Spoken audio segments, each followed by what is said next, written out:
Hayyee, assalamu alaikum warahmatullahi wabarakatuh. Salam taatee isiniifis waalaikum assalaam warahmatullahi wabarakatuh. Akkam jirtan qaqqaalii fi gaggaarii ilmaan Oromoodha. Jira jirtu jajjabaattu. VON afaan wannidha midira safaariidha hedduun haarsite.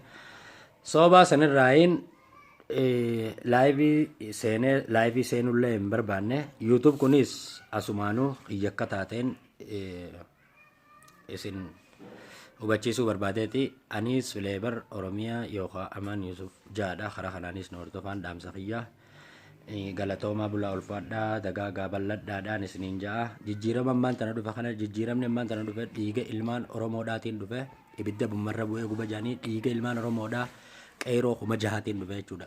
Qeeroo kuma jaha jechuun